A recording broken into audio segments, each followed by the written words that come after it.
আসসালামু আলাইকুম। Solution 360 services থেকে সবাইকে স্বাগতম। আজ আমরা দেখব Adobe Illustrator basic tutorial part 9। Part 8 পর্যন্ত আমরা দেখছিল বেসিক সেটিংগুলা, যে কীভাবে আমার ওয়েবসাইটে যদি আপনারা যান তাহলে দেখতে পারবেন কীভাবে আমরা এসেনশিয়াল সেটিংসগুলো করছি। ডকুমেন্ট কালার মোড, ইন্টারফেস, পরে panels, unit greets, artboard, keyboard shortcut, এগুলো সম্বন্ধে আমরা দেখছি যে এগুলো কীভাবে সেটিং করতে হয়। এখন কিছু কিছু আমরা কাজ করব, কীভাবে একবার ফার্স্ট থেকে একবারে শুরু থেকে কীভাবে একটা ডকুমেন্ট তৈরি করে সেভ করা, সেভ এস করা, copy paste, fill colour, stroke colour এগুলো দেওয়া হয়। চলুন আমরা দেখি কীভাবে করে। ধরেন ইলাস্ট্রেটর, আমরা প্রথমে একটা নতুন ডকুমেন্ট তৈরি করতে ফাইল থেকে নিউতে যেতে হবে। এখানে আমাদের ফাইল নেম দিতে পারি, যে কোনো একটা ফাইল নেম দিলাম। এখান থেকে আমরা সাইজ অনেক রকম আছে, আমরা এখানে কাস্টম সাইজ একটা দিলাম 6x6।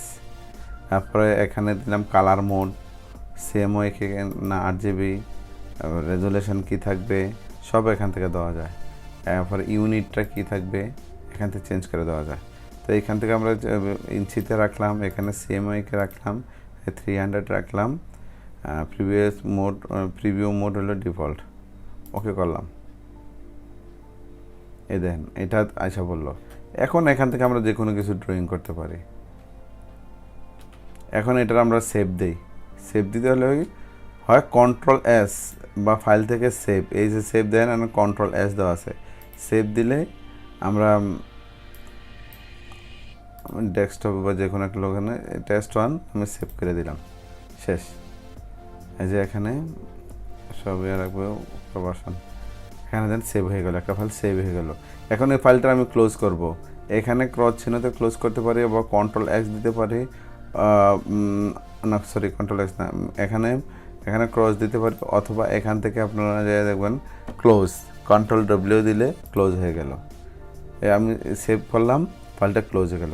এখন এই সেভ করা ফাইলটা আমি কীভাবে আনবো, আবার ফাইল থেকে ওপেন অথবা Ctrl+O দিলে চলে আসবে ওপেন। আমি ডেস্কটপে রাখছিলাম কি নামে, টেস্ট 1 নামে, এই যে টেস্ট 1 ফাইলটা ওপেন দিলাম। এইভাবে সাধারণত একটা ফাইল সেভ করে একটা ফাইল সেভ ওপেন দেয়।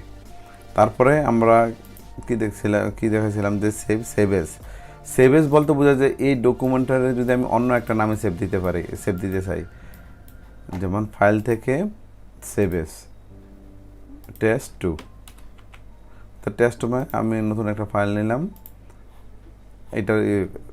এটার যা সেটিং আছে সব কিছু রয়ে গেল। এখন এটা হলো সেভ এস দিয়ে হলো নতুন একটা নামে চেঞ্জ করা, অর্থাৎ নতুন একটা নামে সেভ দেওয়া। যে কোনো পুরান ফোল্ডারে নতুন একটা ফাইলে সেভ দিলে তাহলে পুরানটা যে অবস্থায় সেভ ছিল ওই অবস্থায় আছে। এখন দেখেন আমরা দিলাম সেভ কপি এবং কপি পেস্টের একটা অপশন আছে, কপি পেস্ট এবং স্ট্রোক কালার, ফিল কালার।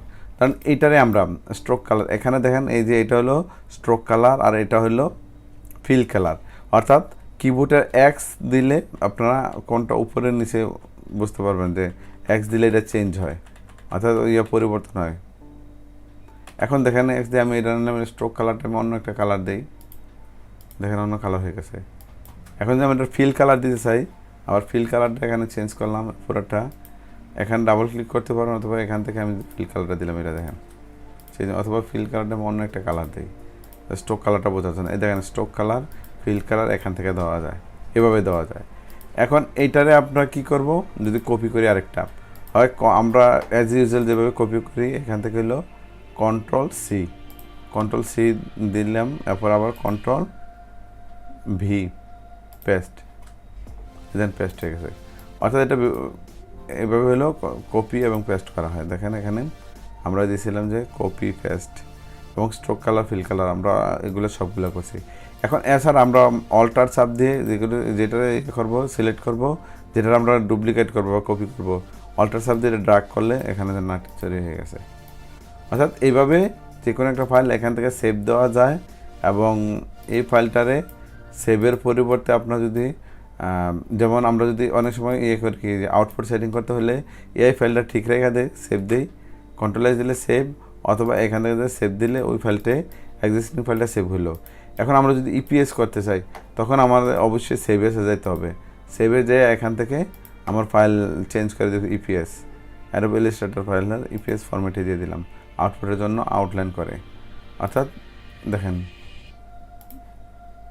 এখানে দেখবেন একটা ডট ইপিএস চলে আসবে, দেন ডট ইপিএস চলে আসছে, অর্থাৎ এটা ইপিএস হলো। অর্থাৎ আগের ফাইলটা ঠিক আছে, আগের ফাইলটা ওপেন দিয়ে দেখি, কন্ট্রোল দিয়ে ওপেন দিয়ে দেখি টেস্ট2, দেন এই ফাইলটা ঠিক আছে, যেরকমভাবে রাখছে সেরকম, ইপিএস ফাইলটাও ঠিক আছে একই রকম। অর্থাৎ এইভাবেই সাধারণত একটা ফাইল তৈরি করে ফাইল সেভ দেওয়া এবং এই ফাইলটারে অন্য একটা নামে সেভ করা অথবা আউটপুটের জন্য অন্য নামে সেভ করা এবং স্ট্রোক কালার চেঞ্জ করা, ফিল কালার চেঞ্জ করা সাধারণত এইভাবে করে। তো এটাই সাধারণত বেসিক আমরা শুরু করতে যাচ্ছিলাম যে প্র্যাকটিস কীভাবে করে, তারপরে আমরা আস্তে আস্তে বিভিন্ন পার্টগুলো দেখব। তাহলে আজ এই পর্যন্ত, আল্লাহ হাফেজ।